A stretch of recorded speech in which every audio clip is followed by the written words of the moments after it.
All right, we are back. It's episode 103 of the Hockey Cards Gongshow podcast. My name is Josh. As always, I'm here with Troy. What's going on, Troy? You've thrown me off. Your camera's at a different angle, so I don't know what to do. I know, I changed it. I felt like it was like too far back. So now people got to see my pretty face. There you go. Anything going on? Anything you have to say to the? Nope, it's early. I'm not used to that. I'm not used to this. We're actually recording kind of early and not at 11 o'clock at night, so I don't know what to do with myself. I guess I just got done with my work or my job, and now it's on to this. Yeah, it'd be weird. We might have energy for this show because it's not. No kidding. 11 o'clock at night before we started to record. Kind of before we get going, Troy, I do want to take a quick second because I don't think we've done this in a while, but just to thank everybody for listening and supporting our show. It's pretty crazy how far we've come. We talked a little bit about when we hit our kind of year anniversary and then episode 100, but July is by far our biggest month ever. It makes no sense. We're in the dead of summer and more people continue to listen and watch and support us. And I just want to say on behalf of myself, and I'm sure you too, Troy, thank you from the bottom of our hearts. We don't take any of you for granted. And we're working super hard to produce the best possible hockey card content twice a week that we can for you guys. So it's just blown away by the continued support of the show. Anything to add to that? No, it's been awesome. We just watch our numbers and they keep going and going, especially in July in the middle of the off season. And we keep getting tons of listeners, even though they keep going back, it seems, and listening to those first episodes, and we cringe and get nervous. They're just going to yell at us. But no, thank you everyone for listening and supporting. Greatly appreciated. Very much so. All right, Troy, our friends at Second String Leather Company continue to clearance out their wallets that are made from NHL goalie equipment to make room for the new collection that drops at the end of summer. We've mentioned before, they keep dropping hints and little teasers that are pretty amazing. So if you have not checked them out yet, you really need to. These wallets are really the perfect memorabilia piece for a hockey card collector. You essentially get a 101 piece of material from NHL goalie equipment that you can carry with you wherever you go. They're handmade by leather craftsmen. They're really, really amazing. My wallet that I have is made from Andrea Vasilevsky's blocker, which is pretty awesome. Same blocker as his Young Guns, which I'll point out to anyone and everyone any chance I get, because I just think that is so cool. I think, Troy, there's about 68 of the wallets left from the prior collection that are part of their clearance event. So what Second String has done is marked each of these 55%, but it gets better. They gave us a promo code Gongshow15 where you can save an additional 15% on top of the 55%, which we're pretty sure adds up to 70% off an amazing wallet made from NHL memorabilia. Also, Troy, if you happen to be or have an Apple Watch or an iWatch or, what do you call a smartwatch, right? They have bands that are made, again, from NHL memorabilia and goalie equipment. Right now, they're buy one, get one free. And also, you can use the code Gongshow15 and save 15% there as well. So be sure to head to secondstringleather.com, check them out, use the promo code, save some money, and have a great kind of fashionable NHL memorabilia piece to carry around with you. Also want to mention really quickly that the Hockey Cards Gongshow podcast is a Patreon podcast. That means we rely on support of listeners like yourself, or watchers like yourself, I guess, to help us cover our show expenses, continue to produce more and hopefully better hockey card content, working on some kind of fun stuff now along those lines, and to help us fund initiatives, even in a small way, to grow the hockey hobby. It's super easy to support us via Patreon. You can go to our website, hockeycardsgongshow.com, click on the Become a Patron link at the top of the page, or you could go to the Patreon website at patreon.com and search for Hockey Cards Gongshow. You can use the show description for the podcast app you're listening to us on right now, or in our YouTube description as well. There's a link there. And then finally, in our link tree, which is in our Instagram and TikTok profile, there's a link there too. It's $5 a month. You also get access to our Hockey Cards Gongshow Discord server where you can chat with us and the rest of the community on a daily basis. And Troy, we do have one new patron, M. Miller, who has joined since our last show. So thank you very much. And really appreciate your support. All right, man. You ready for the game plan? I am. On today's show, we begin with the greatest NHL player to wear, number 3. Next, we will continue our Gong Show 25 and look at numbers 15 through 11. Then it's off to hobby news, followed by a segment on what happened to the off-season dip. We end the show with our PWCC Weekly Hockey Preview and new product releases. All right, Josh, we are on episode 103. So we are going to look at the greatest NHL player to wear number 3 per the Hockey Writers' greatest NHL player to wear each number article. And that player is Pierre Pilote. I think I said it right. I watched way too many videos to make sure I tried to say it right, but I hope I got it right. I'm going to say Pierre Pilote. So I am going to put a nice image of Pierre up on screen if people are watching. All right, Pierre is a defenseman born in Kitagami, Quebec. And I think I got that one right too. I watched a bunch of videos trying to figure that out. Pilote was signed by the Chicago Blackhawks during his 5th season with the AHL's Buffalo Bisons and made his debut for Chicago in January of 1956. Pilote played in 890 regular season games over a 14-season NHL career. Pilote played his first 13 seasons with the Chicago Blackhawks before ending his career with 1 season with the Toronto Maple Leafs. So for awards and accomplishments for Pierre Pilote, we have Hall of Famer, 1-time Stanley Cup winner, 3-time Norris winner, winning it 3 years in a row in 1963, 64, and 65. That's pretty impressive. Pretty impressive. 5-time NHL first team All-Star selection, 3-time NHL second team All-Star selection, 8-time NHL All-Star game selection. His number 3 is retired by Chicago, and it's another dual retirement as it was also retired to honor Keith Magnuson. Over the course of his regular season career, Pilote had 80 goals, 418 assists for 498 points. Pilote made the playoffs 11 of his 14 seasons, compiling 8 goals, 53 assists for 61 points in 86 playoff games played. Pilote had 10 seasons of 30 or more points. Of those 10 seasons, Pilote had 3 seasons of 50 or more points. Best season of his career from a point standpoint was his 1964-65 season, where Pilote had 14 goals, 45 assists for 59 points in 68 games. All right, Josh, that's a little stat line. Now, I had no clue who Pierre Pilote was. It was a player that just wasn't on my radar. And Me either. I feel ashamed after I read about him. He's pretty accomplished. And it's like accomplished. Absolute star with the Blackhawks, especially during the time frame where you win 3 Norris trophies in a row. He also was one of the preeminent defensemen in the NHL during the 1960s. He was known as a terrific shot blocker and an Ironman who rarely missed games during his career. He was also very tough physically, finishing in the top 10 in penalty minutes 7 times during his career. I always wonder, is that still looked at as being physical, or are you just hurting your team now more and more when you're in the penalty box the whole time? Well, getting back to not knowing who he is, how many episodes do you think we're going to have to get through before we start to know who any of these players are? Yeah, this one, I mean, we know some, like if they're 80s, 90s, maybe 70s, but get 60s and 50s, unless they're huge, it's sometimes they kind of fall off our radar. Pilote was an excellent puck rusher as he modeled a lot of his game after Doug Harvey. He also noted his first instinct was always to play forward. So when he got the puck, that is what he did. He's actually a really good interview. I watched a bunch of videos of him being interviewed. He's pretty funny. Cool. After his career, Pilote ran a car dealership, was a sports advisor for Sears.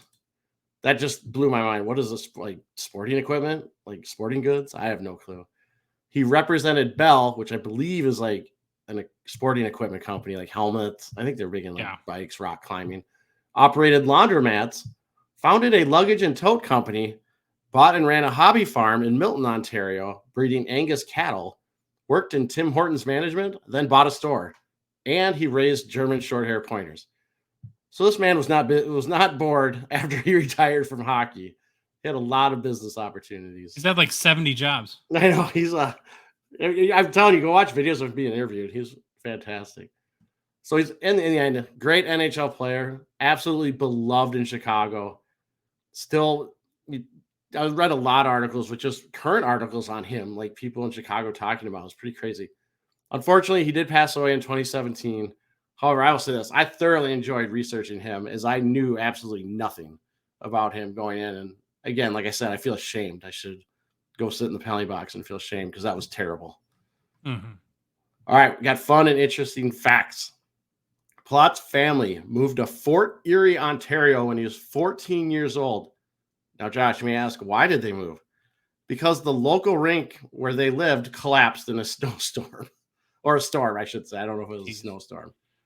See that, Troy? Even in the 1950s, families moved for hockey, so you can't get so bent out of shape. Even today. You got that. Wait till you hear the next thing.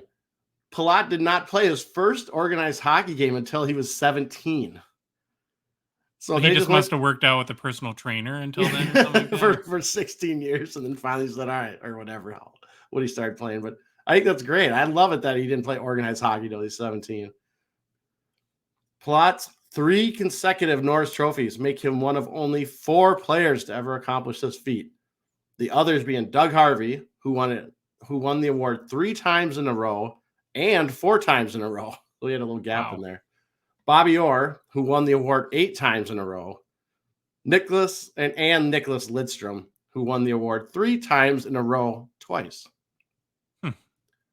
I really struggled with how to say that, but I think I figured it out. When Palat won the Norris Trophy, or while he did win it 3 times, he was also runner-up 3 times. And finally, it was a legend that was often repeated that Palat knocked out both Maurice Richard and, is it Henri Richard? I always want to say Henry. Yeah, it's Henri. Henri Richard in a single fight in the 1950s. Palat, when asked about this, often just shrugged his shoulders, but did finally clear the air in 2013 that the knockouts did not happen.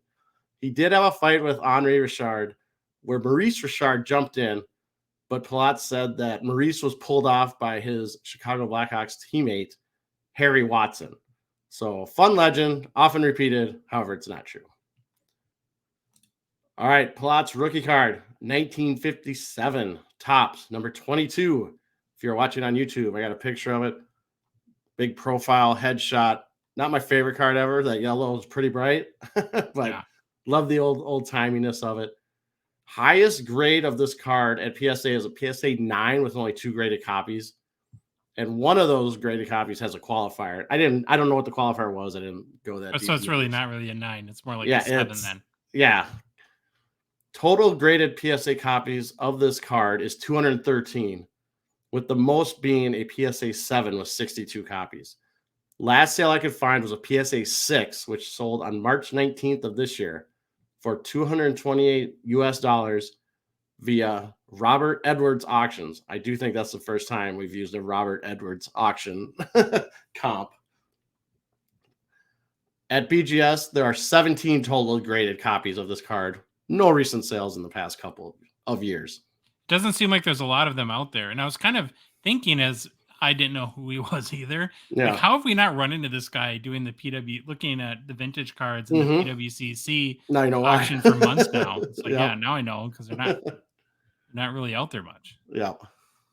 Man, I would think, given his resume, that 228 paid for a PSA 6 at REA is probably a pretty good buy for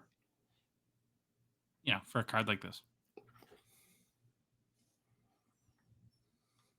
All right, that's it. Okay. Thank you, Troy. I don't think there'll be much controversy next week. Next show. Yeah, that one's pretty much. And listen, we've done so much about Bobby Orr. We're not gonna go too in depth. I don't know what else we can say. We've covered him like probably 20 times on our show. Maybe a little bit, but yeah. Already gave it away too, I guess. Mysteries solved. It's hard not to know who that one is. Okay, we're gonna move on, Troy, and continue with the Gongshow 25. So this will be our 3rd installment now. And today we're going to count down numbers 15 through 11, the players that we have ranked at that level. Remember, this is our list. It's going to be different than yours would be, of course. There's definitely an element of subjectivity that goes into creating lists like these. It's also critical, I think, to remember that this is a current ranking, meaning right now, and not a career achievement, nor even who are the best hockey players. It's Yep. hobby rankings. And as we know, sometimes in the hobby, people with a lot of hype get more love and have more values and sell more cards than better players that, for whatever reason, don't seem to have the same level of hobby hype. Again, the factors we considered are each player's production last season, how they played, what team they played for, the market they're in, what their unquantifiable amount of hobby hype is, and then look at their sales volume and sales values. So Troy's got up on the screen right now if you're watching, and just to recap kind of where we're at. We started, of course, with number 25, who was Jeremy Swayman. Then next was Elias Pettersson, Ilya Sorokin, Mo Seider, Patrick Kane at 21, Juraj Slavkovsky at 20, then Tim Stützle at 19, Matty Beniers, 18, Mitch Marner, 17, and David Pastrnak at 16. And we kind of split these up for this installment. And so we're going to start at number 15. And Troy did a little overview on Paige Thompson, who comes in at 15 in our rankings. All right, Paige, number 15. All right, let's get a little background. Thompson, 25-year-old center, born in Phoenix, Arizona. Now, Thompson moved all over the U.S. and attended 11 different schools before graduating from Pioneer High School in Ann Arbor, Michigan. I bet that was fun, moving all that. I moved once, and it was traumatic. Yeah, no kidding. Thompson was the 26th overall selection in the 2016 NHL entry draft by the St. Louis Blues. After being drafted, Thompson played one additional season at the University of Connecticut, where he was a sophomore, scoring 19 goals and putting up 32 points in 34 games played. After his collegiate season, Thompson signed with the Blues and began playing for the Chicago Wolves, where he produced 1 goal and 1 assist for 2 points in 16 games played. Now, during the next 3 seasons, Thompson would spend time at the NHL and AHL level. He was also traded to Buffalo on July 1st, 2018. So in those 3 seasons at the AHL level, Thompson had 20 goals, 19 assists for 39 points in 54 games. While at the NHL level during those 3 seasons, Thompson had 10 goals, 11 assists for 21 points in 107 games played. His first NHL season where he played in the NHL the whole season was 2020-2021, where Thompson produced 8 goals, 6 assists for 14 points in 38 games played. However, don't let that fool you. This past season, Thompson had a career year producing 47 goals, 47 assists for 94 points in 78 games played. All right, he is a 2017 Young Guns, and his PSA 10 pop is 401 with a 29% gem rate. Currently, card sells around the $200 US level. This is about even over the past couple of months, where sales, they seem to really fluctuate about this 180, 210 range over the past month or two, and they just kind of sit right in that range. But there'll also be a crazy outlier here and there. I think I saw one for like 315 or something just out of nowhere. So I'm not sure what was going on with that one. And it looked like just the regular PSA 10 Young Guns. It wasn't like an exclusive or some crazy thing. So why did we rank Thompson at number 12 in the Gong Show 25? Wait, Josh, that's wrong. Why did we rank him number 15 in the Gong Show 25? Yeah. Oops. I got to get my numbers right. Thompson was one of the biggest breakout stories of the season. He had a career year with 94 points, which led the Sabres for goals and points during the season. In addition, his 94-point campaign built on a 68-point campaign in the 21-22 season. As we always say, Josh, we like to see progress, and that's progress. Definitely. This December is when people really started to take notice of Thompson, as he was named the 3rd NHL Star of the Month, as he compiled 13 goals, 9 assists for 22 points in 11 games. He scored points in 9 of his 11 games and matched the NHL record for goals in a period with 4. Pretty crazy. I really do feel like he just came out of nowhere and just shot up like a rocket during that month. It was pretty awesome, and that's when you had J-Rob, who was popping off at Yep. the same time, and Yep. so that was a pretty fun couple weeks. Yep. Thompson has shown the past 2 seasons that he could put the puck in the net. Also, with a 29% PSA gem rate on his young guns, which is obviously insanely low, that should help, just always help his values a little bit, prop them up a little bit. Since there probably is not going to get too crazy out of control. Funny thing about Paige Thompson young gun, went through my daughter's cards because we were collecting back then, and she had one. It was raw sitting in a stack. Put a sleeve in a top loader. I said, "Here you go. Now, sell it if you ever want to, or just keep it." Was it in good condition? It was actually really good condition. Nice. Probably not a 10, maybe a 9, but okay. All right, why we didn't rank Paige Thompson higher than 15? While Thompson has produced at a .54 goals per game pace the past 2 seasons, prior to that in the NHL, he only produced at a .12 goals per game pace in 145 games played. Would like to see another high goal season out of him. Also at the AHL, he scored at a .3 goals per game rate. Now, if you bought him at the peak of December, where his Young Guns PSA 10 was selling for around $500 to $600, he will probably need to have another big season for you to see his value climb back to that level. However, if you are a believer, hey, current pricing is attractive if you're a believer in Paige Thompson right now. Finally, there's that worry that he might regress. His pedigree it's kind of all over the place. But these last 2 years have been fantastic, but there is some stuff in his past where it's like, what if he regresses back to that, 0.3 goals per game, 0.12 goals games we've seen before. When he can't really afford to do that anymore at his age. No, right? True. Because he needs to be kind of rock solid going forward. And I think back to that December, as kind of amazing as it was, his values kind of crashed hard after that for really no reason. Right? It's like he's got a great year. It's not like his performance fell off a cliff, and he's on a young, exciting team. Now they didn't make the playoffs, so maybe that factored a little bit. But I kind of second your notion that if you are a fan or you believe that, that whatever he needed to unlock, he did, that his values are pretty attractive at this point to maybe go in and buy a couple cards. Yeah, for sure. I mean, at the end of the day with him, it's just, was this year an anomaly, or can he continue to produce at an elite level? And if he does, hey, sky's the limits, baby. And he's exciting to watch play. It's not like he's a boring point producer, if there is such a thing, but it's the few games that I got to see, like when they played the Wild, and like he was dominating. Yeah. There. Especially with Buffalo. That's just a fun team. So he's got a lot going for him. Don't get us wrong. He's got a lot going for him. So we'll see how it goes.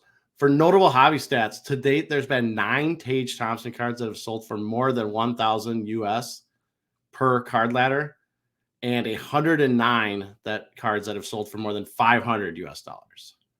And I think that right there leads me to believe that the hobby hasn't completely bought in on him yet.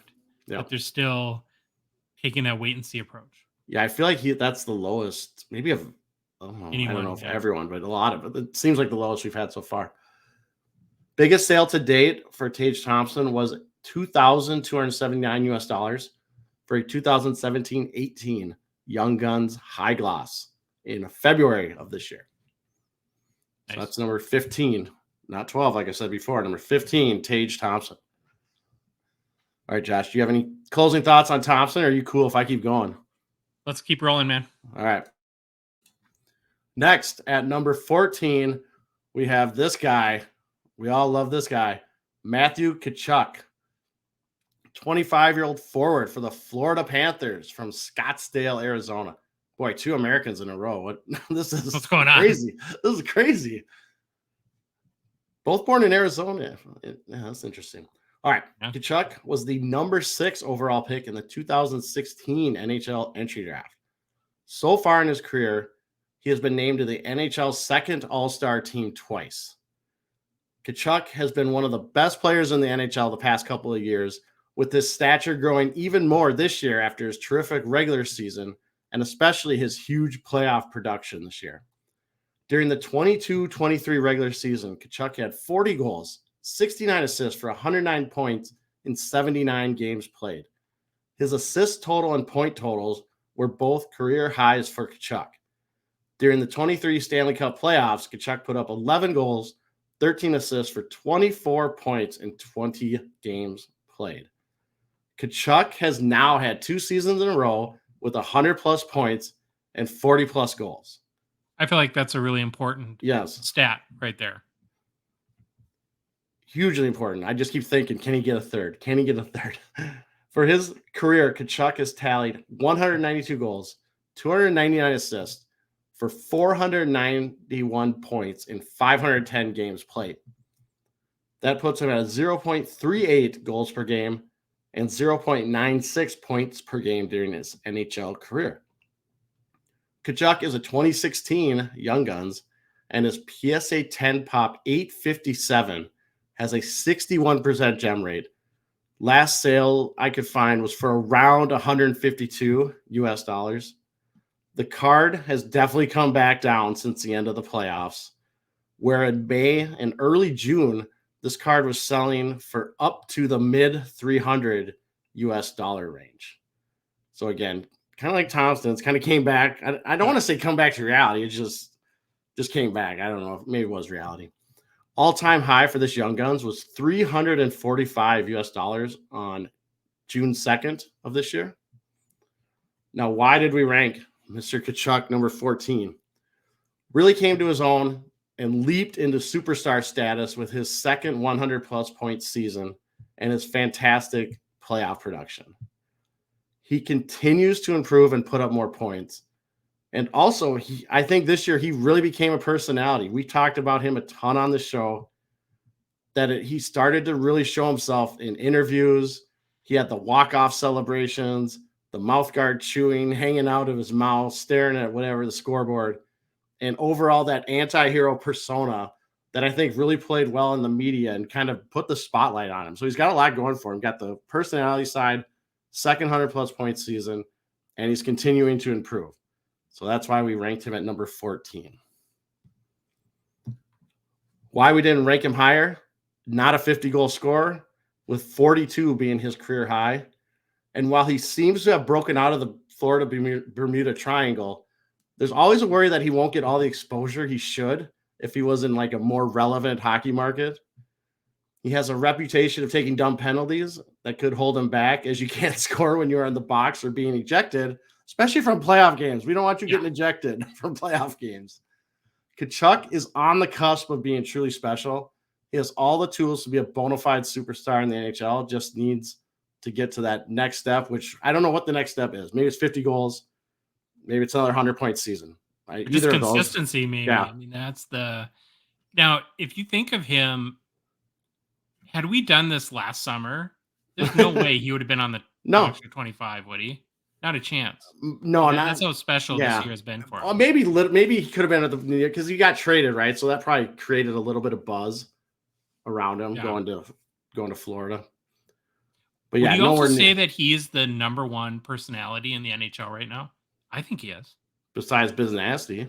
Yeah, well, a player, yeah, you're right about, I guess, overall in the media. But I think that's such a key element is that, you know, he's going to wake up fans in opposing arenas just by his antics, especially next season, based on what people saw in the postseason. So I'm really excited to see where he goes.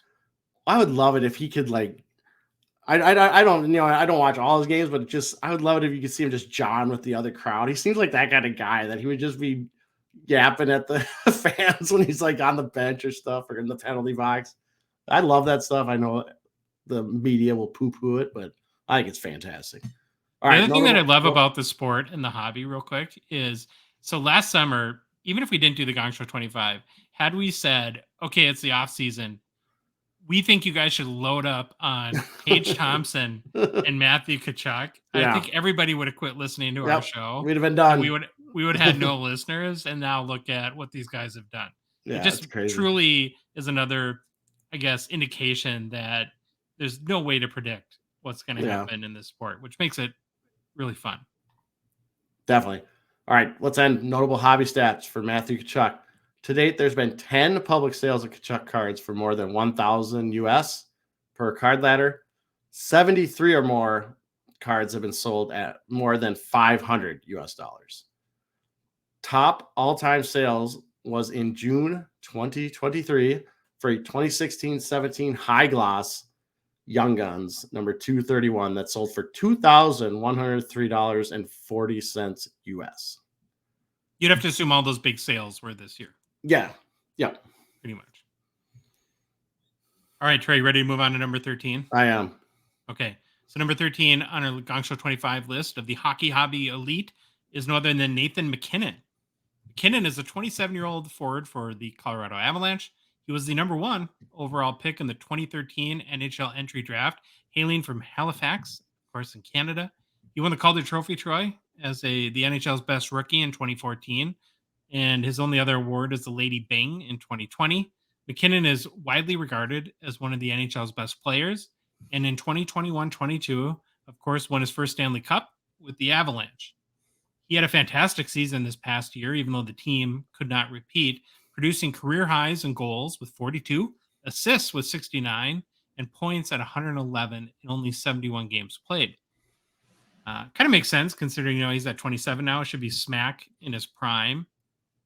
And it was also his first NHL season scoring 100 points or more. For his career, McKinnon has tallied 284 goals, 475 assists for 759 points in 709 games played. That's a .40 goals per game and a 1.07 points per game. McKinnon is a 2013 Young Gun. His PSA 10 pop 1,343 has a 56% gem rate. Last sold, Troy, for 432 US. It's up 38% in the past month. How do you explain that? It had sold for 311 at the end of June. So from 311 to 432. Just crazy. Did like a bunch of people find out they're family members of him or something? I don't know. Like do a run on the market or what? Holy cow. I don't know. All-time high, though, is 1,925 in February 2021. More pandemic pricing there. Okay, so why we ranked him at number 13? He is a dynamic, game-changing force in a great hockey market on a contending team. So you got a lot going for you right there. He's also consistently proven that he can produce at a high level with, in addition to the 111 points he had this past year, he's had seasons of 99, 98, 97, and 93 points as well.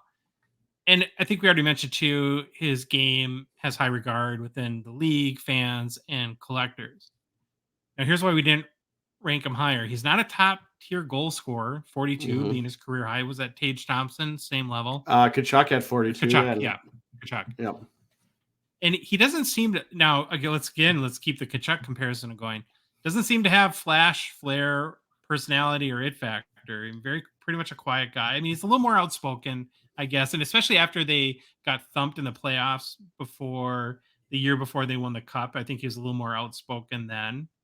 But, he's kind of your typical hockey player, right?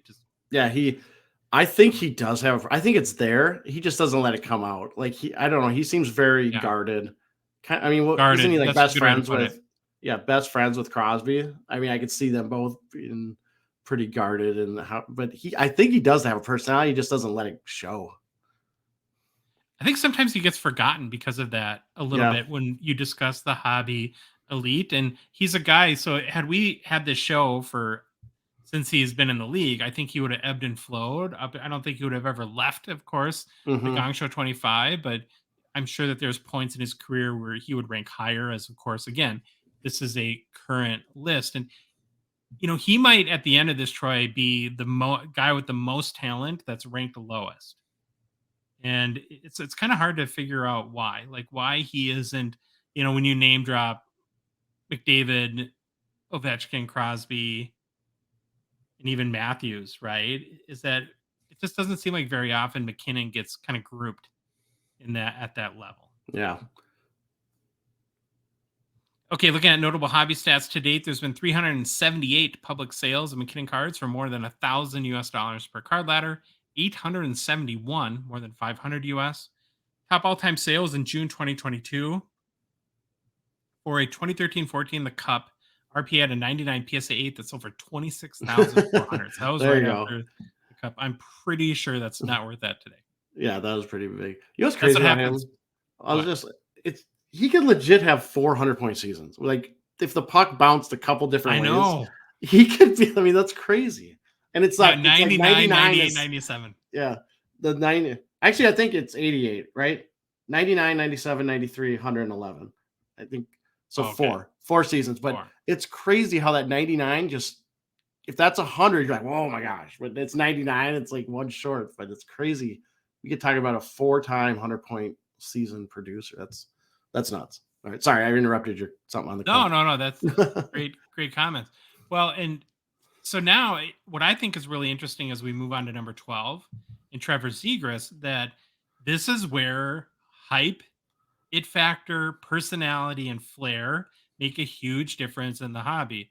To say that today Trevor Ziegler is as good of a hockey player as Nathan McKinnon is crazy talk, Yep. right? He's nowhere near as accomplished, Yep. and he hasn't had the time and opportunity yet. But there's a lot more hobby hype for Trevor Ziegler. It just is what it is. So coming in at 12 on our Gongshow 25 list of the current hockey hobby lead is Ziegler. He's a young 22 years old, born in Bedford, New York, another American. Americans are dominating. Americans are taking over the list. What's going on? Doubt it. I think I doubt Canada's. You should feel secure, Canada. You're okay. He was the 9th overall selection in the 2019 NHL entry draft by your Anaheim Ducks, Troy. After being drafted, Ziegler spent one season at Boston University, scoring 11 goals, putting up 36 points in 33 games played. He started the 2020 season with the San Diego Gulls in the AHL before playing the final 24 games of that year with the Ducks, where he had 3 goals and 13 points in those 24 games. So his first full NHL season was in 2021-22, where Ziegler put up 23 goals, 38 assists for 61 points in 75 games played. There's a lot, I think, then this past year, a lot of expectation that he would take it to the next level in kind of pretty much neutral, right? Yep. He put up the same 23 goals, did increase his point total to 65, so added 4 more points, but did play 6 more games, 81. He's a 2021 Young Guns, PSA 10, pop 871, has a 29% gem rate. So I think that was Paige Thompson, similar to Paige Thompson, right? Yes. Very low gem rate. Last sold for $175 US in July 21. It's about even or so over the past month. Okay, so here's why we ranked Trevor Ziegler at number 12 on the Gongshow 25. Troy, I think he's got the charisma, it factor, and flashy game that draws a lot of attention. And the way he plays is really set up for social media clips. And I think that's a big difference, right? So we're in our mid 40s. My 17-year-old, he sees sports through Instagram clips. Yep. Right? They don't really watch full games. Yep. And it just feels like of all the players in the NHL, I mean, there's a few you'd put on this list, but you'd put Ziegler near the top of kind of made for the highlight reel. And I think that is, going to serve him well from a hobby perspective throughout his career. At 22, he led his team in points this past season, and he should only get better. And with that 29% PSA 10 gem rate on his Young Guns, it's insanely low and should keep his value higher, maybe than players like your guy Kaprizov with pop counts over 4,000 as a result of super high gem rates. Yeah. Okay, here's why we did not rank Ziegler higher than 12. His team is awful and irrelevant, really, for the time being. But they do have a lot of good young talent. They just hired a new coach. And so I think, they're not going to make the playoffs this year, but if we can see improvement, I think that would get a lot of people in the hobby excited to see that they're, trending up, I guess, a little bit. Would love to see him score more goals. As flashy as his goals are, he's not there's not really an indicator he's going to be a 50-goal scorer at this point. He's more of a playmaker, I think. And then, as we already referenced, he didn't take a big step forward last year as we had hoped. Maybe a little more of a baby step, just adding 4 more assists to his point total. Any thoughts on Ziegler that you have? No, that's dead on. He's flashy. Just got to produce more. At least, I mean, the good thing about Ziegler is he didn't regress or anything or take a huge step backward. So that's good to see. And hopefully they get enough, or they got a lot of talent. They just are a terrible team. And like you said, hopefully that new coach can come in and they can start gelling, because there's a lot of there's a lot of stuff going on that could be good for him and could lead him to blow up. So I hope he does. I like Zegras. I think he's fun to watch. Some people might think he's cocky, but I love it. Okay, to some notable hobby stats. To date, there's been 48 Trevor Ziegler cards that have sold for more than $1,000, according to Card Ladder, and then 241 that have sold for more than 500 US. Biggest sale to date was 11,500 US for a Young Guns High Gloss, which of course is out of 10 PSA 10 that sold in last September. So again, you look at like that hobby high factor, compare him to just the volume of big cards that have sold between him and Paige Thompson or Patrick Kachuk. It's not even close. Okay, our last guy that we're going to cover today is one of my favorites. Is Leon Draisaitl, comes in at number 11 on the Gongshow 25. He is definitely one of my favorite players in the NHL. 27 years old, so again, smack in the middle of his prime. 6'2", 208 pounds, from Cologne, Germany. Draisaitl Troy was the third overall pick in the 2014 NHL entry draft. And despite being Connie McDavid's sidekick, he is one of the best players in the NHL. Over the past 5 NHL seasons, Leon has scored 231 goals, which is the most of any player, and his 306 assists and 537 points are second only behind his boy McDavid. So check this out. Over the past 5 seasons, Draisaitl has averaged 46.2 goals and 107.4 points. That's what he's averaged over 5 years. He had a pretty good 2022-23 season as well, scoring only 52 goals, adding 76 assists for 128 points, which was the highest point total of his career. And in his 9 NHL season, Draisaitl has amassed 306 goals, 438 assists for 744 points in 638 games played. That's 0.48 goals per game and 1.17 points per game. Draisaitl is a 2014 Young Gun. His PSA 10 popped 772, has a 60% gem rate. Last sold for 675 US on July 20th. It's down about 6% in the past month. So why did we rank Leon Draisaitl at number 11? Troy, in my mind, is a premier NHL goal scorer and also an amazing passer. So, hey, why not be both? The tandem of him and McDavid is, I think, by far the most dynamic duel currently in the NHL, and maybe could even at some point, make a case for the most dynamic duo in NHL history between these two amazing players. And again, as we've already said, over the past 5 seasons, nobody scored more goals, and only McDavid has more points. And then finally, he plays for a storied franchise in Edmonton. That doesn't hurt your hobby value either. Okay, so why did we not rank Leon higher? Well, McDavid casts a long shadow. And when the topic of, and this happens all the time, because when you're a Draisaitl guy like I am, Troy, and you bring him up, it's like the guttural reaction of anyone you're talking to. It always starts, but he plays with McDavid, right? And I don't know if he'll ever be able to shake that. I feel, though, like if you put him on if you took him away from McDavid, he's going to be a great player. Now, they do play on the power play together, and I'm sure that helps both of them. But to me, I think he's good, without McDavid, but potentially without McDavid as well. He seems to really shy away from the limelight, which is, I think, admirable in many cases, but it's going to affect your marketability and your personality and your hobby hype. He seems to want nothing to do with being a star. And then finally, the lack of team success threatens to damper his legacy and, frankly, his buddy McDavid's too. That could be a big issue.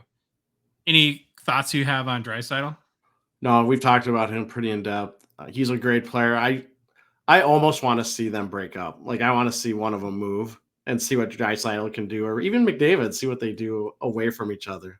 But that would stink for Edmonton fans. But I think it would be fun to watch from just a player perspective.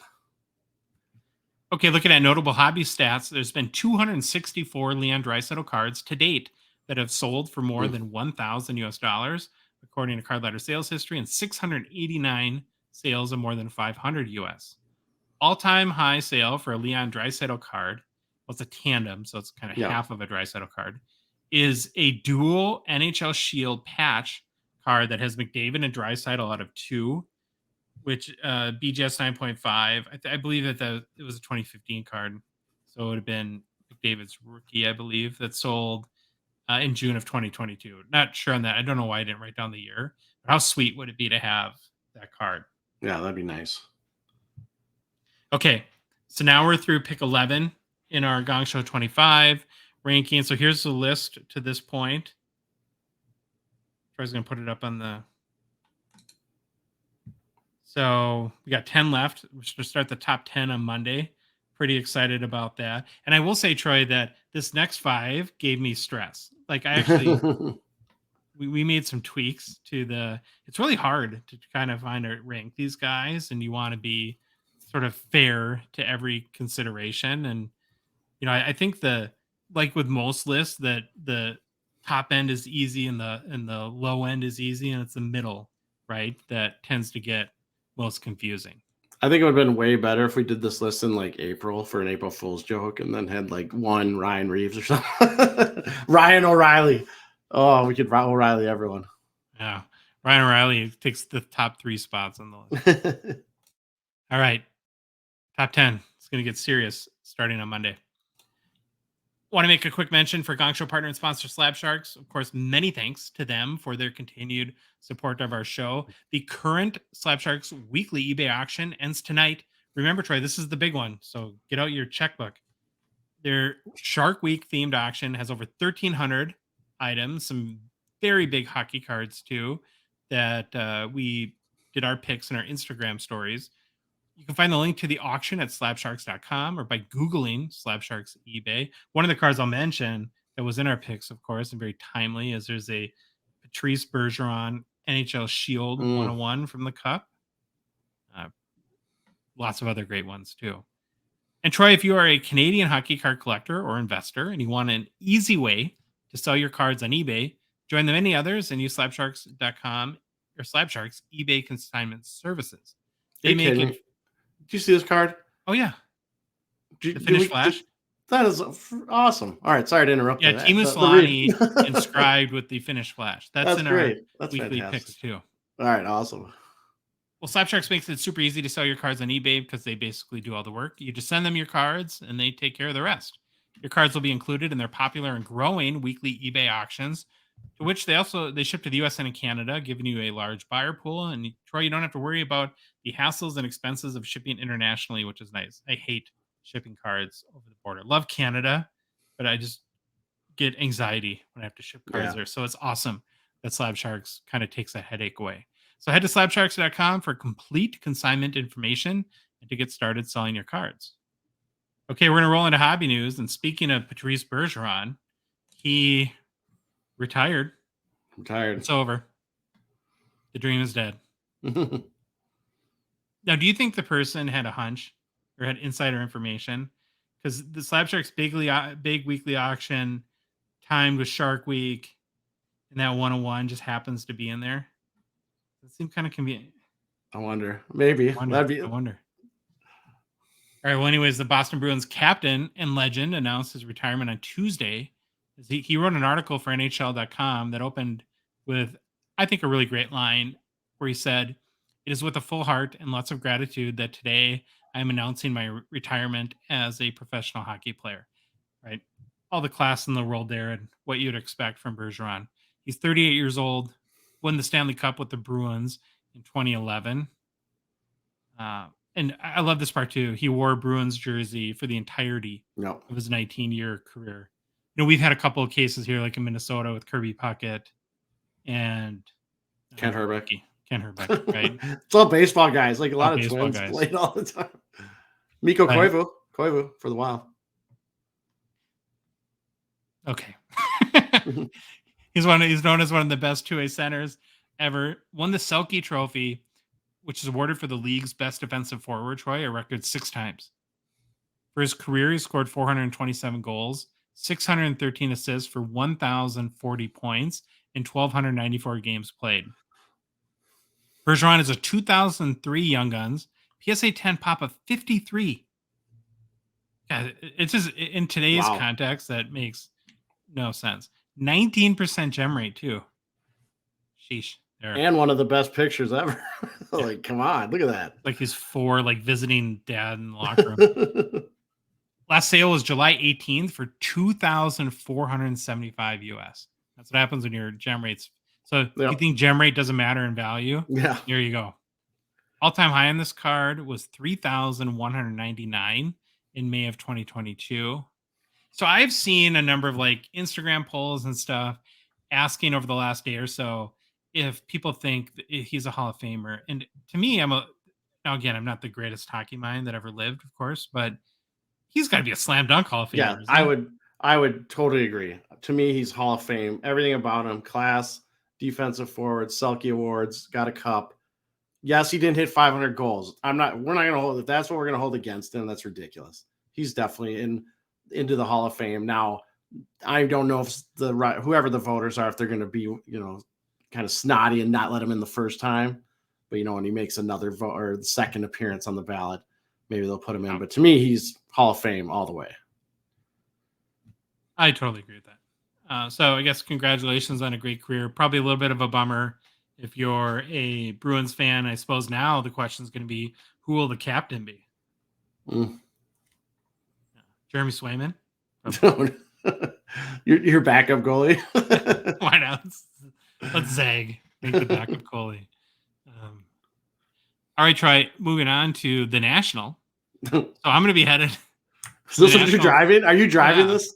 My new wheels. I'm going to be headed to the National over this Friday and Saturday.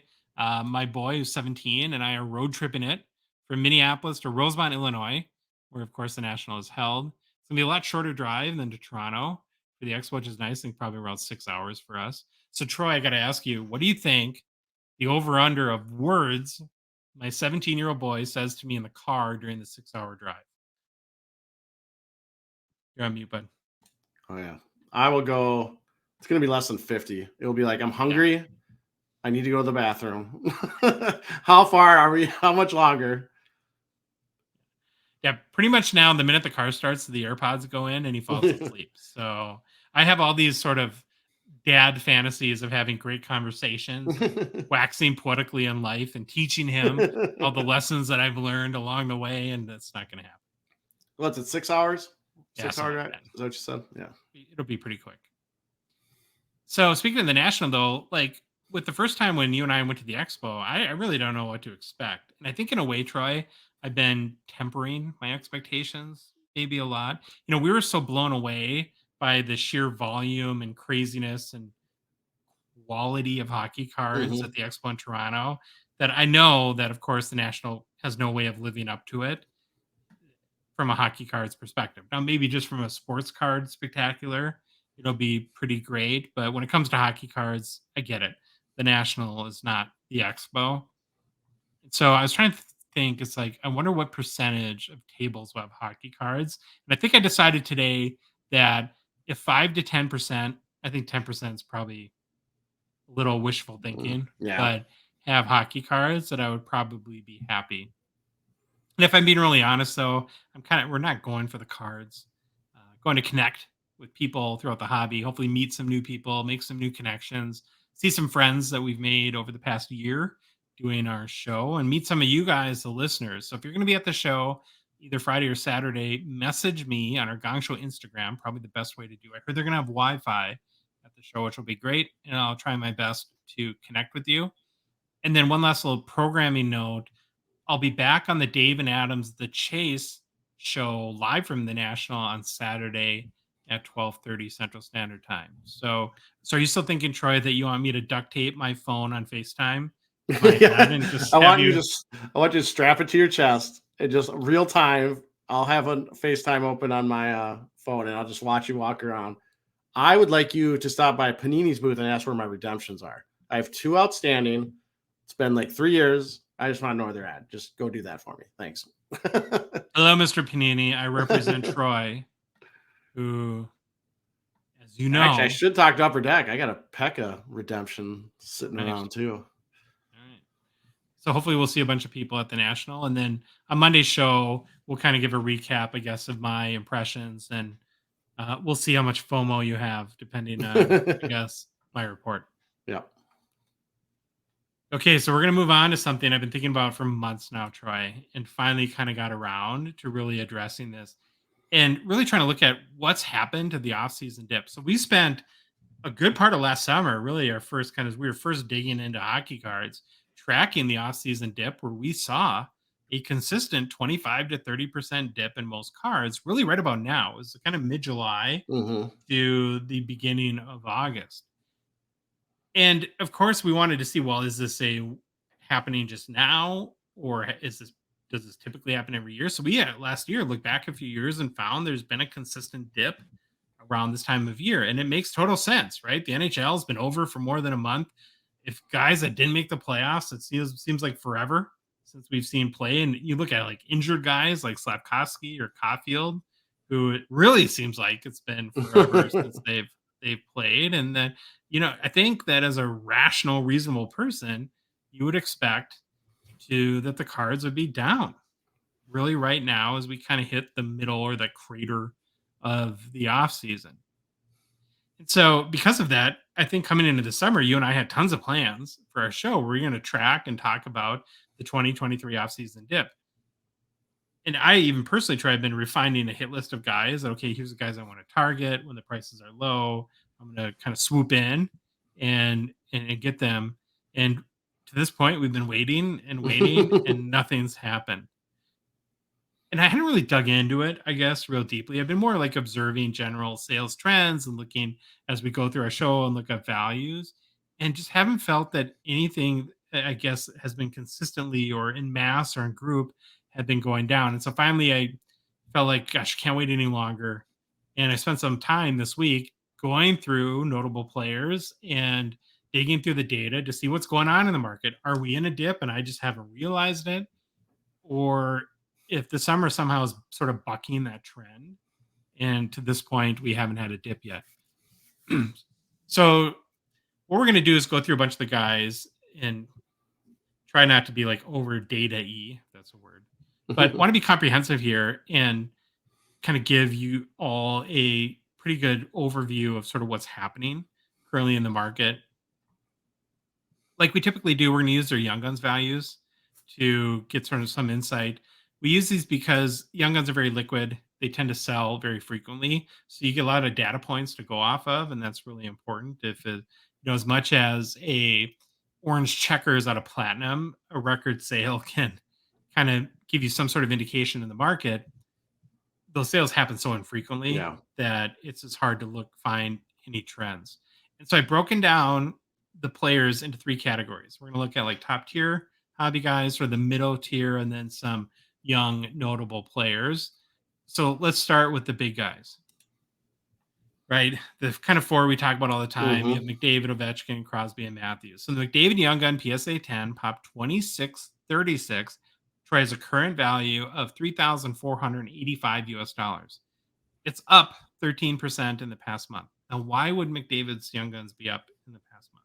Kind of makes no sense, but hey, not complaining. Then you look at Ovechkin, his Young Gun PSA 10, pop 1,151, has a current value of $3,840 US, down 5% in the past month. It is down, but not a huge swing.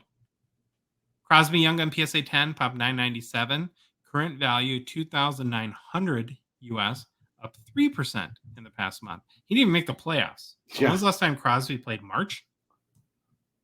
And then finally, Austin Matthews, Young Gun PSA 10, pop 3,066. So a real big pop. Current value, $870, up 24% in the past month. Had probably his most disappointing season in a couple years. And here we are mid-July, from June to July, up 24% in value. So for the top of the top, like the top tier hobby guys, who of course haven't made any headlines, haven't scored any goals, with hockey being relatively dead over the past month or so, it's pretty good market performance. Yeah. To me, it doesn't indicate an off-season dip.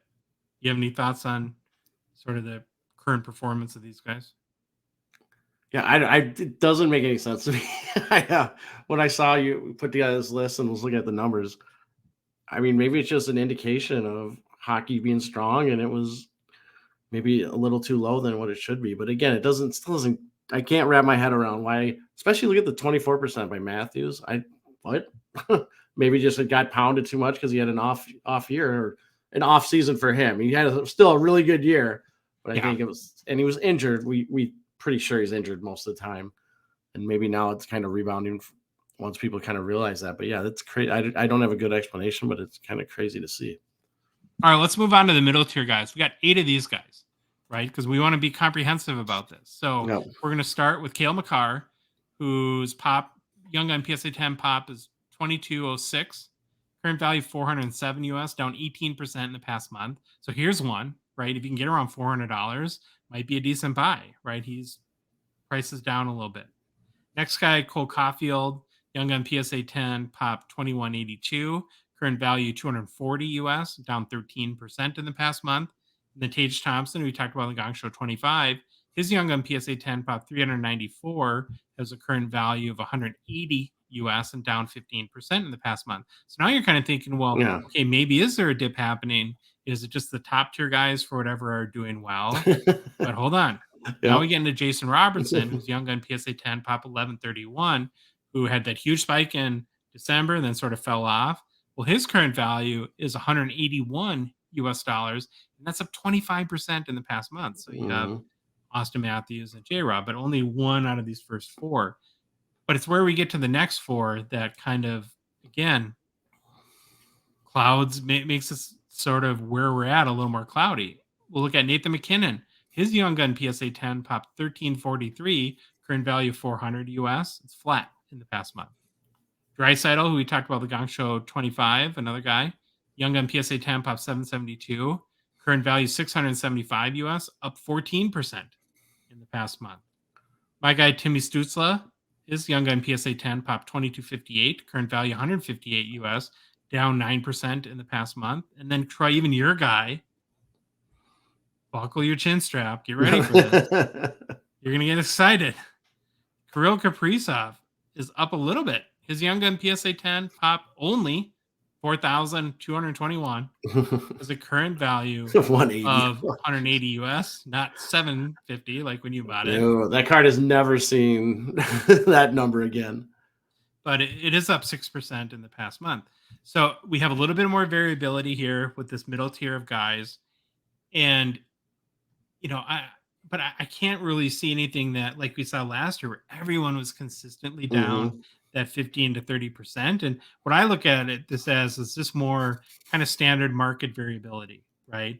Especially like with the card ladder that uses like a last sale approach, you're going to get swings of 10 to 15% based on whether a card sold at Heritage or on eBay or something like that.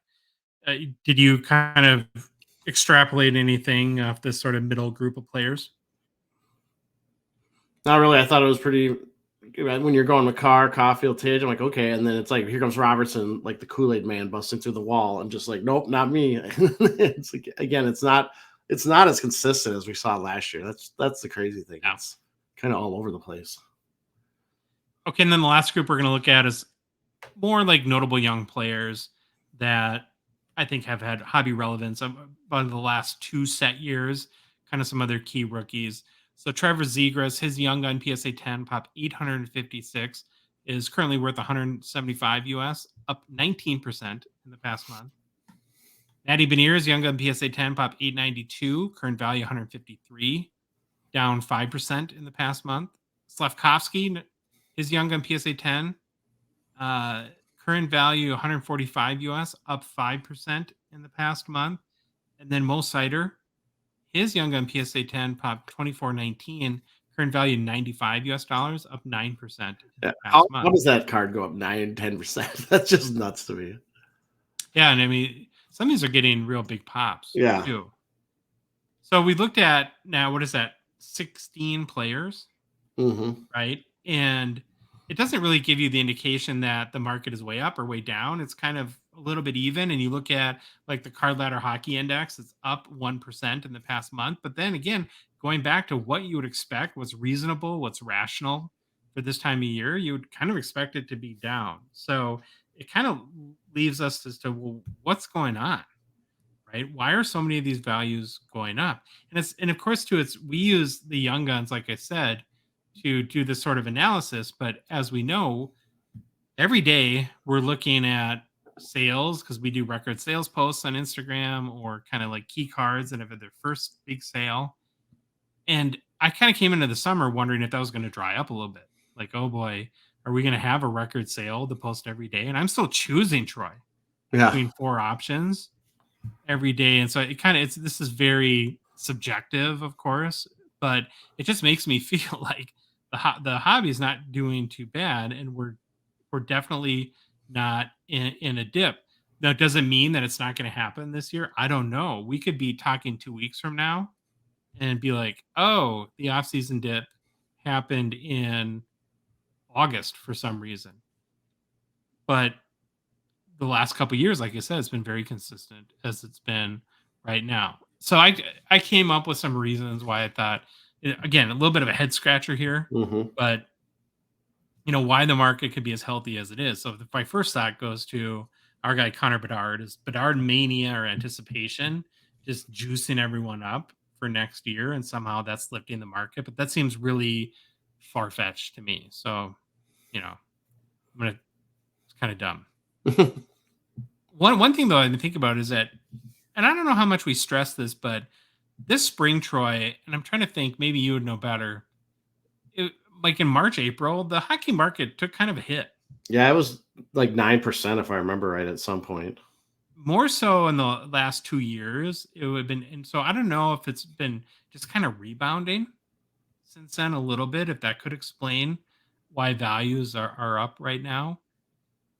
And then the last thing that I kind of thought of is maybe some of the big releases this summer have propped up the market, but which could definitely be the case. But I look back last year. So last year we had Series 2 where everyone went nuts for Mo Cider. We had Black Diamond last summer. We had Stature last summer, which I think was pretty big. And so I would have to think that those helped last summer too. And so I don't know maybe how big of an impact that's had. Do you have any other sort of theories as to why the dip isn't happening or why the market is as healthy as it is, where common knowledge or rational thinking would say it would be down right now? Maybe everyone thought a dip was happening, so they were just buying cards without realizing the price and then pushing them up because now there's more more Maybe. competition out there from buyers. But no, I mean it seems like it's really coming down to this is you have to do your research. It's not just a blanket statement where there's a off-season dip for everyone. Now it's picking and choosing and actually looking at each guy to figure out, because if there's someone you're targeting and also you seize up 19% like Zegras, now you got to make a decision. Is that still worth it? Or do I want to wait until the season starts and see how it plays out? I think that's a great point. And I think as a buyer right now, I would be very much in the deal hunting mode. I'm not going to Mm-hmm. pay top dollar for, especially a common card. If we're talking about a card that's out of two, Yeah. something like that, that's a whole different story. But, another thing you could maybe mention is there's been a lot going on. We had the draft, which had a lot of Mm-hmm. attention because Bedard. Free agency wasn't that exciting, but, it still No. grabs attention. In August, at least I can't think of anything that's happening. There's not like a big international tournament or anything this year, is there? They'll Where I know it's one thing in August, I think it's August, is Bedard might be in Minnesota because that's they'll in start. September. Is that September? Shoot. I was like, they're starting to do these like whatever tournaments, like development tournaments between different teams. Yeah, And we're I going think to the that. Wild are hosting like the Blackhawks and a couple other teams. So I'm a deal hunter. I'm not paying top dollar. I'm being discerning, like you said. I'm doing my research, and then I think too, if as a seller, Troy, I'm still waiting if I can. This only gives me more confidence that you get into early October, right before the start of the season. We're gonna have Bedard's rookie year. Of course, a lot can happen between now and then, but I'm still tending to wait. I think because I just don't trust this. I'm not, it's very obvious that the market's in a pretty good place, but knowing my luck, I would post a big auction and then that day is when the offseason dip would start, right? over the next week. The offseason crash happens that day. Yeah, pretty much. So we're going to keep tracking. We'll see what happens. I think August is going to be really interesting. But yeah, I guess here's we are. The dip has been a mystery to this point. Okay, we're going to move on to our PWCC hockey preview. PWCC, of course, is a Gongshow partner and sponsor. Thank them for supporting our show. It means a lot. They've been a great partner. The current PWCC Weekly auction is live with, I believe it's 152 hockey cards to bid on this week. You can head to pwccmarketplace.com and check out all the cards, place your bids. Of course, as we do every week, Troy and I picked out our favorite hockey cards from the weekly auction. We're going to highlight a couple vintage and a couple modern cards. And it's a great opportunity for us to do some kind of deep dives on cards and also to learn about some of the players that we're not super familiar with. So we're going to start on the vintage end. And my first pick, Troy, is a 1974 Topps Bobby Orr PSA 8. Now, this has a PWCC, which I believe is exceptional, meaning it's in the top 15%. It has a pop of 184 with 41 graded higher. So the top 15% of 184 puts it, on that spectrum, as, according to PWCC, a pretty high 8. This is by far one of my favorite Bobby Orr cards. I really, really like the design from 1974, and this is a really amazing copy. I think PWCC is right, in my opinion, of giving it that exceptional rating. I love the color combinations, seem very early to mid 70s to me. I love, like, on the left border, it has that hockey stick coming down. It's kind of like with the C56 cards that have that hockey stick border. I must be a hockey stick border kind of a guy. I guess you learn something about yourself every day. The centering on the front looks almost perfect from right to left, maybe a little off top to bottom, but very visually appealing if you're a centering snob like myself. It's the Topps version. So if you're an OPG snob, right, which both Troy and I can be at times, so we're not ragging on you. You might not prefer it, but I just think that you're going to get a discount on a really great card. And I go back to that exceptional rating on the PSA 8. So it's going to be a very high 8. And as opposed maybe to a lower 9, you're going to get a really nice card probably for less than you'd have to pay for that lower 9. Or, of course, is widely recognized as the greatest NHL defenseman ever. I don't think that's very controversial. He was so good, Troy, offensively. He won the Art Ross trophy twice in his career for leading the NHL in points during the season. No other defenseman in NHL history has won the Art Ross. He's the only player to ever win the Norris, Art Ross, Hart, and Conn Smythe trophies in the same season as he did in 1969-70. That is bonkers. That is crazy. Or won 2 Stanley Cups. He's the youngest player ever to be inducted in the Hall of Fame. He was only 31 years old when he was inducted to the Hall of Fame after retiring due to his knee, as they like to call in the business. Again, as a defenseman, he scored only 9 hat tricks in his career. That's not bad. Last sale, Troy, for 1974 Topps Bobby Orr PSA 8 was $135 US on July 9th. All-time high is $340 US from this past April. You got a current bid on it? I don't have a current bid, Josh. I forgot to look it up. But production meeting, on-air meeting. Let me look at it. Are you a fan of this card design? I do like it. Oh, I was going to say a number, just throwing it out, and I'd have been dang close. $72 US. Okay, pretty cheap at this point. Yeah, it's I don't think it will be that cheap, but that's interesting. I guess I mean PSA 8 and Topps. All right, you got the next one. I do. 1954 Parkhurst Harry Howell Lucky Premium Back number 70 PSA 8. PSA population 1 of 4 with just 1 graded higher. You're all into these like fancy back cards, aren't you?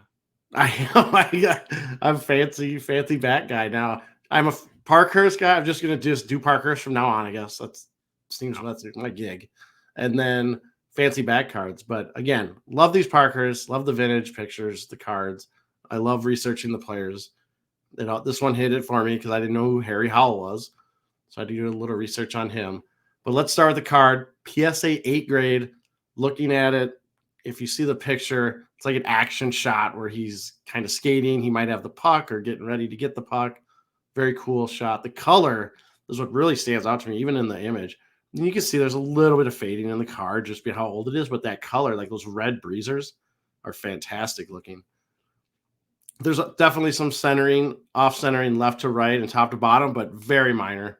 More off centered top to bottom than left to right.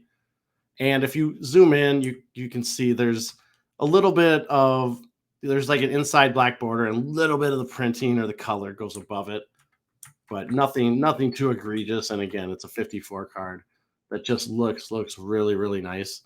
One thing I do want to point out on the bottom here, there seems, and I don't know if this is on the card, it seems like there's this little black image or smudge or something, but I don't know if that's on the card. It looks like it's on the card, or if it's on the case. So that's something to be aware of if this is a card that you're looking at.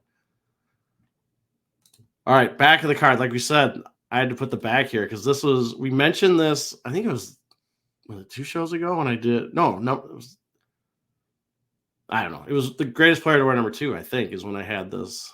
No, that would remember the gloves were $4.75. Yeah. It would have been. Oh, it was Johnny Power, right? I think it was Johnny Power. Was one of those. We'll go with it. Yeah. So this is the lucky premium back version of the card, and as a refresher, 57 cards from the set were issued with 2 back variations: a standard back with stats and bios in English and French, and a lucky premium card back featuring one of 3 lucky premium card offers, including a camera, a gift list, hockey gloves, also in English and French. Now, this is the one you can see, lucky premium back. It's got the hockey gloves. I love it. You can send your money, $4.75. Get a nice set of gloves. Is there an expiration date on there? That's great.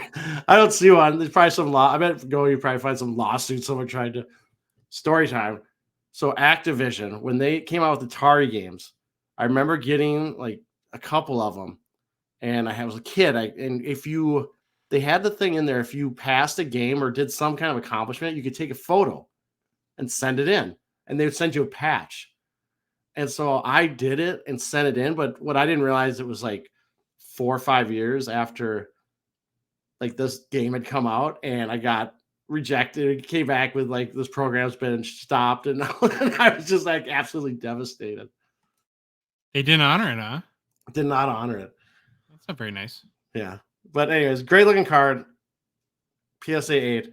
Now we got to learn about Harry Howell just real quick. D-Man, Hall of Famer, one-time Norris Trophy winner, played 21 seasons in the NHL.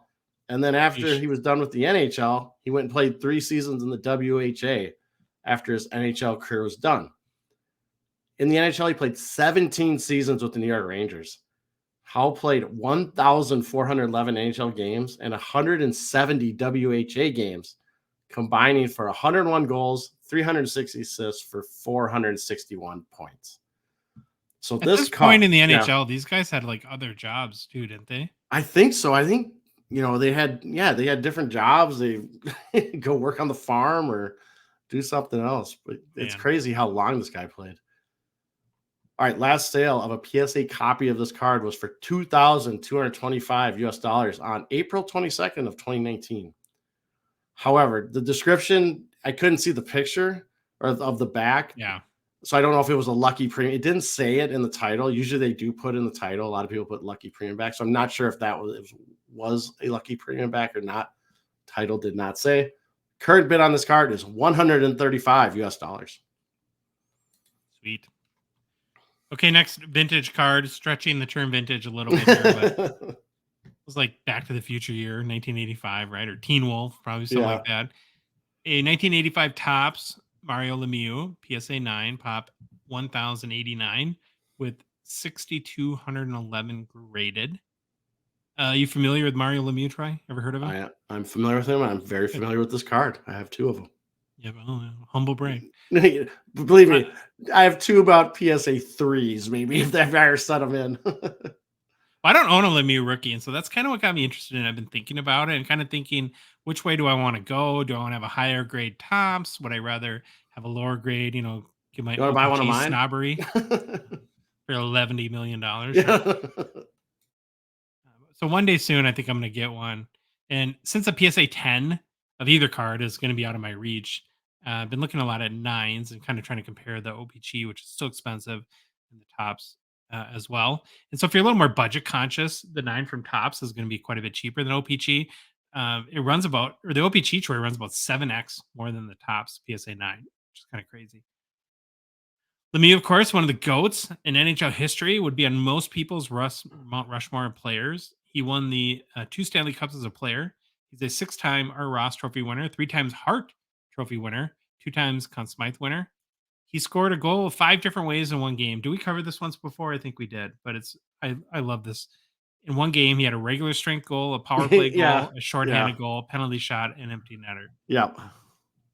He scored 85 goals and reached 199 points in 1988-89. In 1992-93, Troy, he scored 160 points in 60 games. Amazing. Crazy. Over his career, he averaged 0.75 goals per game. I don't think we've had a player yet where we've looked at goals per game that currently plays that did that for a season. I don't think so. No. And again, this is 17 years. This is his average. And 1.8 points per game.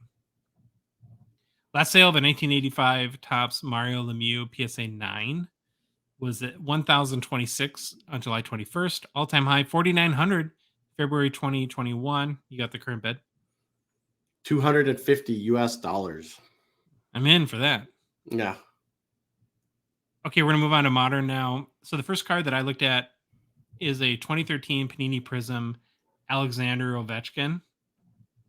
The Blue Prism SGC 10, which is a pop of 4. And I'm going to put that up. So the Blue Prism, Troy, from 2013 Prism Hockey was a Walmart exclusive. Not a lot. Most of like the colored ones were actually either like Target or Walmart exclusives that year, which is kind of interesting. And of course, SGC is not going to be the most common grading company for this card. So I branched out to PSA and Beckett. I want to get an understanding, okay, there's 4 SGC 10s, but is there 800 PSA 10s, right? And so here's the Gem Mint copies from PSA 10. There's 23 on the pop count. There's only 1 Beckett 9.5. So all in all, it's a pretty rare card. There have been 2 Panini Prism hockey sets only, of course, in 2012 and 2013. I think 2012 was a dual rookie, if I remember correctly. If you're a fan of Prism and hockey, and it makes sense that these sets would be pretty desirable, right, as they're going to be pretty scarce as they're only produced in a couple of years. I love shiny kind of chromium or prismy type. It's part of why I like OPG Platinum so well. And I'm a big fan of the Panini Prism cards for those years. I also kind of think that this one's unique at an SGC 10 because while I know the values no way compared to PSA, but I really do believe that SGC grades very well. And so I normally, you got to inspect the card and buy the card, not the grade, but I think that they're really consistent and accurate in how they grade cards. And so I like buying SGC 10s at sort of that PSA 10 discount. Card itself is pretty cool. I think the blue backdrop works against the image of Ovechkin. And I think whether you're an OV collector or investor and you're looking for kind of a unique piece as he approaches Gretzky's goal records that's reasonably affordable, that this might be a good option for you to check out. There's only been 48 total sales of this card too. So that's another, according to Card Ladder, that's another indication to me that this is not a very common card. So that's not of SGC 10. That's of raw, any grade, any grading company, 48 total. One of those sales, though, was an SGC 10, sold for $525 US, November 2021. Biggest sale was a PSA 10 that was for $638 in April 2022. You got a current bid? $62 US. Sold. I'll take it. 62. You like this card? I do like this card. I'm the Prism or the Panini hockey cards are really growing on me. I've bought a ton of Pekkas lately. We've shown them. Like I've been really digging the Paninis lately, and I'm not the biggest Panini Prism guy, but this one's fine. But I've been looking at the other sets that Panini created. The silver Prisms are amazing. Yeah, those are my favorite. All right, you got the next one. I do got the next one. So I went for some guy that I don't think we've ever talked about him on the show. Nope. And I had to just take a look at it. So I went with 2012 Upper Deck Young Guns, Mark Stone, number 239 PSA 10 gem mint. And, like I said, why this card jumps out to me is Mark Stone's he's a really good hockey player. And we just never talk about him. He has zero hobby relevancy, basically. And I just thought it'd be a neat card to look at. This is going to be a short segment because there's not a lot to say. I really dig the design from 2012. And I think I might mention it. I think it's just very basic and vanilla. Okay. I'm not sure what I think about this on the bottom, that red. Yeah, it's a little weird. Rectangle thing. Yeah, it's kind of interesting. I do like there's like a big picture of them, but then there's this white border. I don't know. It's a little all over the place, but obviously being a PSA 10, it's a good shape. You zoom in on it, it looks in pretty decent shape. Make sure you check the corners if you're really interested in this card to make sure those look like something you'd want. Like we always say, buy the card, not the grade. So don't just look PSA 10 and buy it. Make sure you zoom in. Now, I put the Young Guns design. It to me is pretty basic, but basic can be good. And I really like that it's just a really big image, and I love the shoulder O on the Ottawa jersey. I think that looks fantastic. I really like that look, and I think it's a good picture of him. I'm battling for the puck, probably taking it on the board. So I really like that. Also, if you notice, the puck is in the picture. I thought that was interesting how it's way at the bottom. Yeah. So yeah, and then so like if you're a Mark Stone collector and you're looking for a PSA 10 Young Guns, this could be an option. I don't see these cards come up too often. They're out there, but it will get to the pop and the gem rate in a little bit. Just Mark Stone, if you don't know, one-time Stanley Cup winner, currently he's played in 584 games in 11 seasons. I forget he's been around that long. 196 goals, 318 assists for 514 points. However, recently he's battled a lot of injuries. And if you remember, everyone was poo-pooing the Knights for putting him on long-term injured reserve. And then magically he was activated for the Stanley Cup playoffs, and they were able to circumvent the cap because the cap doesn't apply. And it's just crazy. Well, he had back-to-back back surgeries. Right? Yeah. I honestly believe he was injured. Like, I don't think they did that, but it's kind of interesting if you read that story, how they kind of worked around that. So again, this PSA 10 copy of this card has a pop of 86, but the gem rate's 49%. And the card has recently sold for around the $112 range. However, in April to June, our favorite time frame in 2021, this card was selling in the $300 to $400 range. To me, I've been there. I know what it's like to pay too much. But to me, I just always like looking at that pandemic era to see what these go for. All right, current bid, Josh, $62, just like the previous one. Yeah, pretty strong for that, I guess, at this point in the auction. Yep. Our last card we're going to look at is a 2020 Skybox Metal Universe Connor McDavid Jambalaya PSA 10 Pop 3. Oh, love it. Out of 28 graded. So this is the easy one to pick because I'm such a huge fan of Jambalaya inserts from Skybox Metal Universe. And of course, McDavid is a pretty good player too. Now, we talk about all the time with this segment, part of what we love to do is learn about players. Well, we know a lot about McDavid. And so this is an opportunity to really dig into the Jambalaya. And it's an insert that has roots all the way back to 1997 Skybox, where a Michael Jordan has sold for as much as $126,000 US, which is crazy. The highest selling hockey Jambalaya to date was a 2008 Wayne Gretzky from Fleer Ultra that sold for $4,800 US this past February. The McDavid Jambalaya from 2020 Skybox Metal Universe was a pretty tough chase, Troy. In hobby boxes, there were 20 cards in the insert subset with hobby pack odds of 1 in 600 and retail blaster odds of 1 in 1,500. So hitting a McDavid, if you extrapolate that over the 20 cards, the odds are 1 in 12,000 packs for a hobby and 1 in 30,000 packs in retail blasters. I'd never known that Jambalayas were in retail blasters, did you? Yeah, I pulled that Jack Eichel from a retail blaster. That's right. I was just like, okay, I guess I'm done buying Skybox Metal blasters for the rest of my life because the odds of hitting that. Yeah, so the odds of that were 1 in 30,000 of hitting Eichel, but 1 in 1,500, of course, of getting a jambalaya. So you've had that with that Mano you pulled too. You like pull these cards that are ridiculous odds all the time. There is an important note with the McDavid Jambalaya from 2020, and I think 2021 too, is that Upper Deck did produce a second Jambalaya card for him for the year in an alternate jersey that was an EPAC achievement. Personally, I really wish Upper Deck wouldn't have done that. I kind of feel, Trey, that it waters it down a little bit. And there's 7 PSA 10s of the achievement Jambalaya from 2020. And so there's only 3 of this one, the I guess base set from Hobby, PSA 10. And the important note is that he's in the white jersey, where I think they're in the orange jersey for the achievement one in the darker colors. So again, this one's going to be more rare and probably would be the one I would want, in my opinion. Upper Deck also did include a McDavid Jambalaya, both the base and the achievement, in 2021-22 Skybox medals, so they're back-to-back years.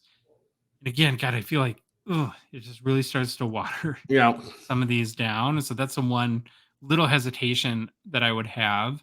But the last sale for a 2020 McDavid Jambalaya PSA 10 was June 18th for $3,480 US, which is also the all-time high. You got the current bid on it? $370 US. That's about 10% of that right now. All right, Trey, we got really one kind of quick note in new product releases. And you had alerted me to this morning that we got an email from, I think, everybody that has an EPAC account from Upper Deck that 2021-22 Ovation comes out today, Thursday, the day our show releases, is an EPAC exclusive. Troy, you did a really nice overview on their sell sheet, I think 3 shows ago, episode 100. So if you all want more information on Ovation, you can go check that out. I think the most noteworthy detail, though, about this release that you did cover at that time as well is that every card in the packs will be physical, meaning they all can be shipped to you. There's no digital-only cards. The one thing, though, that I think Upper Deck needs to do as they promote these EPAC exclusive releases is give the price. It's like you never have any idea what the price is until the set is released. And I don't know, maybe that's not important to some people, but you've got credentials coming out and other sets. And so if you kind of want to plan your spending a little bit, it's nice to know what the price is going to be. So given the fact, Troy, that there is no price, we're going to play Guess the Price, you and me.